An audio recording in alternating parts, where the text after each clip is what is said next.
What is up, my chosen fam? Today, I wanted to talk about something, switch gears a little bit.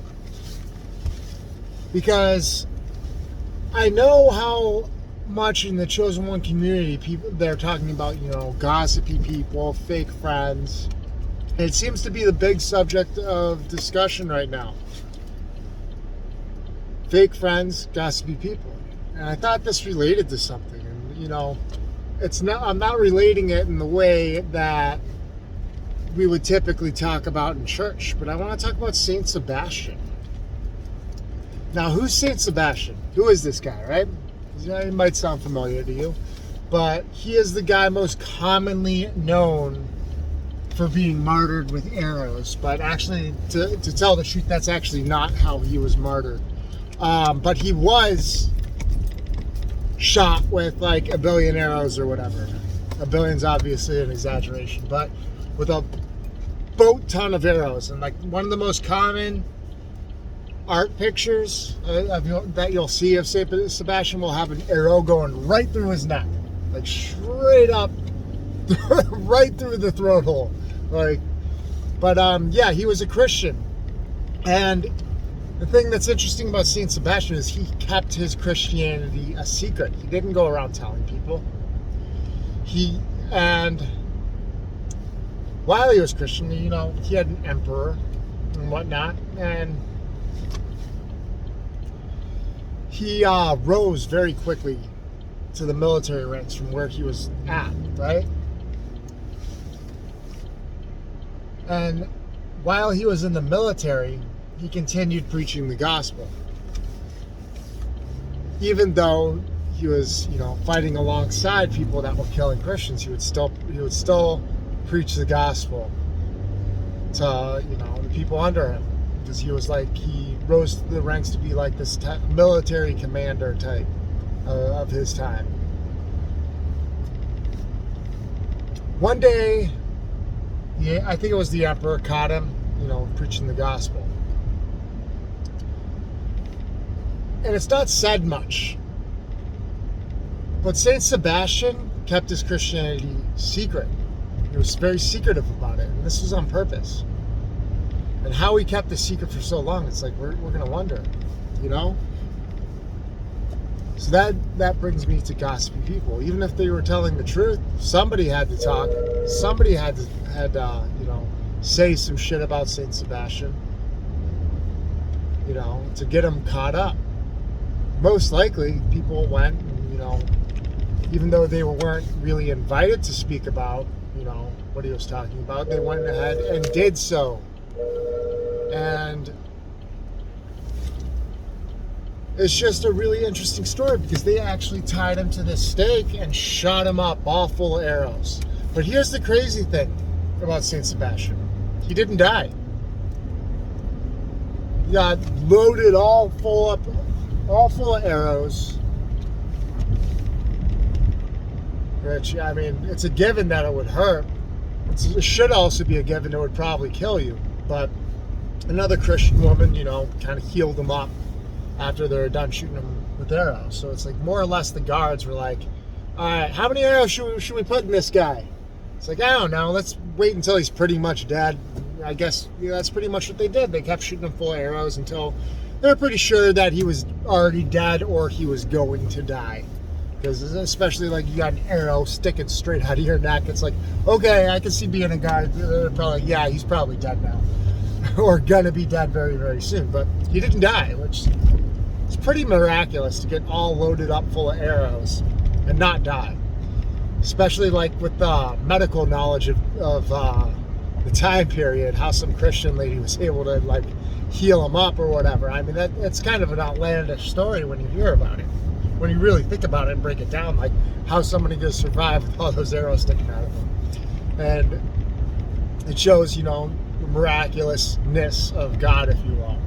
But anyway, I hate to, make a badass story, but this is just the way it ends. It ends where the way Saint Sebastian was, which is, I see it as kind of hilarious because it's like you would think like this guy was preaching the gospel, And then he got punished by getting loaded up. They just loaded his ass up full of arrows. And as soon as this dude gets healed enough to, like, you know, get back on his feet, he just went out and kept doing the same thing. He just went out and kept preaching the gospel. Didn't get, as if he didn't even get loaded up full of arrows the week prior. You know, like, just kept walking around, talking about Jesus, preaching the gospel. And that's what's so interesting. But then anyway, they found him again, and the emperor got the guards, and they just gloved him to death until they were, you know, completely freaking sure he was dead, and then they threw him down the sewer. But that's the end of the story. And I wanted to tie this into gossiping, because it's like, your chosen one community is talking about how, you know, we're supposed to basically more or less keep our blessings to ourselves right now, which I understand. I mean, I get it. I've been screwed over time and time again. It's just kind of like a chosen one thing. I've had the door shut in my face millions of times. I've had people betray me millions of times. That's not even exaggerating either. Like, probably like millions of times. Everybody I meet that seems nice almost seems to betray me. So it's like, it goes into it. This is why we need to be secretive. This is why Saint Sebastian was secretive, because he knew people were going to go and talk about it. And eventually, I'm sure somebody did. People were talking about it. Either that or the emperor and the guards noticed, like, wait, where are all these new Christians coming from? You know? He kept converting all these people just by convincing them that, you know, Jesus is the way and he is the only way. But it's just like, after getting loaded up with like 100 arrows or whatever, you think like most people would be like, okay, all right, emperor, I learned my lesson. I won't talk about Jesus no more. But no, not Saint Sebastian. But yeah, that's the reason we need to be secretive, because they will hang us up for it. They will nail us up on the cross for our good deeds. And there's no fucking doubt about that. No doubt in the world about that. I mean, some of you chosen ones have already seen it. You've already experienced it. That people will write you off so quick. They'll pretend to be your friend and stab you right in the back as soon as you're turned. You know? And it's not just sad, but it's kind of showing, like, nowadays we have more than, you know, ever in history. At least, like, where I live in the United States. And, you know, things are pretty crazy right now, but at the same time, like, you know, we have it pretty good. You know, we have roofs over our heads. We got air conditioning in the summer. We got heat in the winter. I mean, it's pretty awesome. I mean, back then they didn't have that kind of stuff.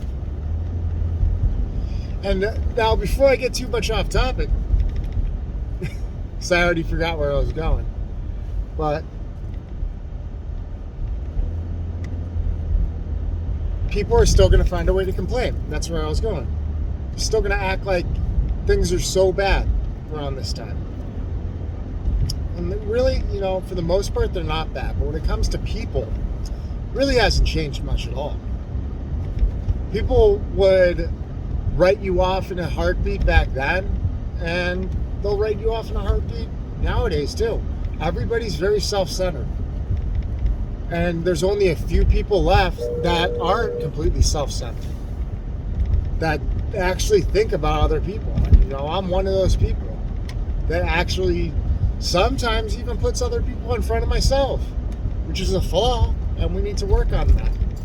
But it's because of our heart, and that's what God sees in us. It's us chosen ones, that we don't stop. We have a strong heart. We want to help people even though we've been screwed over, and that's just part of being chosen one. That's why you're chosen. You're chosen because you're good, not because you're a piece of shit human being that only thinks about themselves. That's why you woke up. I mean, I'm pretty much just spouting off common sense at this point. You should already know this. But then it brings the story of Saint Sebastian up. Never give up. Never give up. God made a plan for you, and it's our job to live it to its fullest.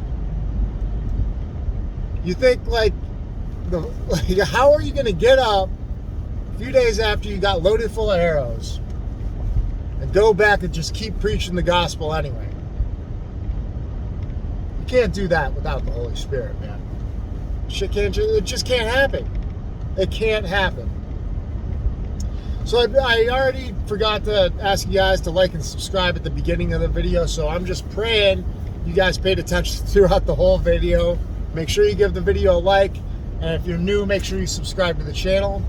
If you're not new and you're just coming back, welcome back. Thanks for continuing to watch the content. Really appreciate it. God bless, guys. Happy New Year, all that, yada, yada, yada. Check out the blessings in the description. Peace.